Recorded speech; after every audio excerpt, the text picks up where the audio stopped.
Hello guys, എല്ലാവർക്കും പുതിയ വീഡിയോയിലേക്ക് സ്വാഗതം. ഇന്ന് നമ്മൾ ഉണ്ടാക്കാൻ പോകുന്നത് ഒരു മത്തങ്ങ എലിശ്ശേരിയാണ്. അതിന് ആദ്യം 2 പിടി വൻപയർ എടുത്ത് നന്നായി കഴുകി കുക്കറിലിട്ട് വേവിച്ചെടുക്കുക. അതിന് ശേഷം 3 ഇഞ്ച് വീതിക്ക് ഒരു മത്തങ്ങ കഷ്ണം എടുത്ത് ചെറുതാക്കി അരിഞ്ഞ് കഴുകി അതിലേക്ക് ഒരു അരച്ച് ശർക്കരയും 1/2 ടീസ്പൂൺ മഞ്ഞൾപ്പൊടിയും 1 ടേബിൾ സ്പൂൺ മുളക് പൊടിയും ആവശ്യത്തിന് ഉപ്പും ചേർത്ത് നന്നായിട്ട് വേവിച്ചെടുക്കാം. വൻപയർ വേവിച്ചെടുക്കുമ്പോൾ ഒരു 2 വിസിൽ കുറച്ച് വേവിച്ചെടുത്തിട്ടുണ്ടെങ്കിൽ നമുക്ക് മത്തങ്ങ ഈ വൻപയറിൻ്റെ കൂടെ തന്നെ ഇടാം കേട്ടോ.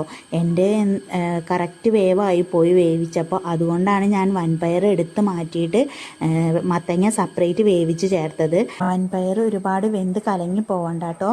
അപ്പോൾ വേവ് കൂടിയാൽ എന്ത് ചെയ്യണമെന്ന് ഇപ്പോൾ മനസ്സിലായില്ലേ ഗൈസ്? ശേഷം 2 പിടി ചിരകിയ നാളികേരം ഒരു മിക്സി ജാറിലേക്ക് ഇട്ട് 2 ചുവന്നുള്ളിയും ചേർത്ത് നന്നായിട്ട് അരച്ചെടുക്കാം. ഈ സമയത്ത് 1/2 ടീസ്പൂൺ ചെറിയ ജീരകം ചേർക്കാവുന്നതാണ്. എനിക്ക് അതിൻ്റെ ടേസ്റ്റ് ഇഷ്ടമില്ലാത്തതുകൊണ്ട് ഞാനിതിൽ ചേർത്തിട്ടില്ല.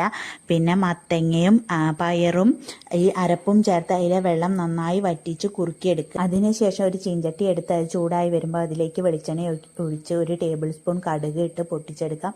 അതിലേക്ക് 3 വറ്റൽമുളകും ഒരു 4 തണ്ട് കറിവേപ്പിലയും ഇട്ട് നന്നായിട്ട് പൊട്ടിച്ചെടുക്കാം. അതിലേക്ക് 2 പിടി ചിരകിയ നാളികേരം കൂടി ചേർത്ത് ഒരു ലൈറ്റ് ബ്രൗൺ നിറമാവണ വരെ ഒന്ന് മൂപ്പിച്ചെടുക്കാം. എന്നിട്ട് ഇത് എലിശ്ശേരിയിലേക്ക് ഇട്ട് ഇളക്കി ചേർക്കാം. അപ്പോൾ അത്രയേ ഉള്ളൂ. അപ്പോൾ എല്ലാവരും ഒന്ന് വീട്ടിൽ ട്രൈ ചെയ്ത് നോക്കുക.